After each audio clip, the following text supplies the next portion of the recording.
Mga boss idol, magandang araw sa inyo. Panibagong araw na may panibagong video na naman ang ating tatalakayin ngayon.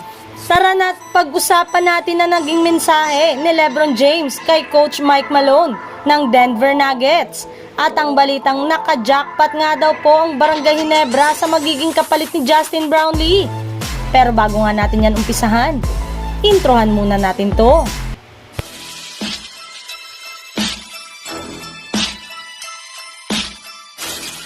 Halina't pag-usapan natin ang naging mensahe ni LeBron James kay Coach Mike Malone ng Denver Nuggets.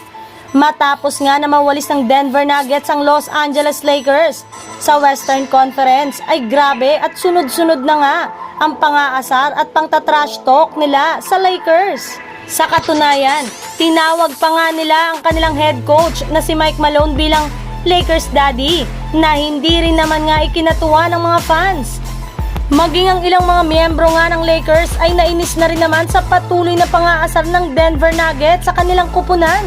At ilang araw nga mga boss idol bago magsimula ang season opener nila kontra sa Denver Nuggets, ay sinabi rin naman nga ng kanilang superstar na si LeBron James na alam niya ang pinaggagawa ng mga ito sa kanilang team ng nagdaang off-season. Pero meron nga daw pong tamang oras para sagutin ang mga ginagawang trash talk o pang-aasar ng Nuggets.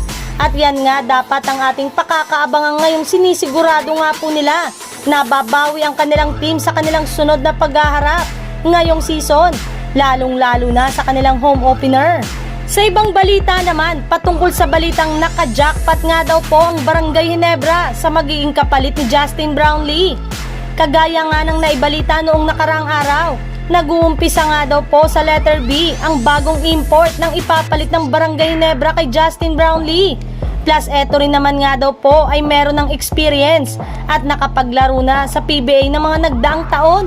Kaya may mga ilang fans nga ang nagtataka at nagsabi na posible nga daw po na si Tony Bishop nga daw po ang kukunin ng Barangay Ginebra. Kung inyo ang matatandaan, si Tony Bishop nga ay huling naglaro sa PBA taong 2021 hanggang 2022 bilang parte ng Meralco Bolts. At isa nga sa mga inaasahang kukunin ng Ginebra para sa darating na Commissioner's Cup. Bale, hindi rin naman nga ganun nagkakalayo ang laro ni Tony Bishop kay Justin Brownlee.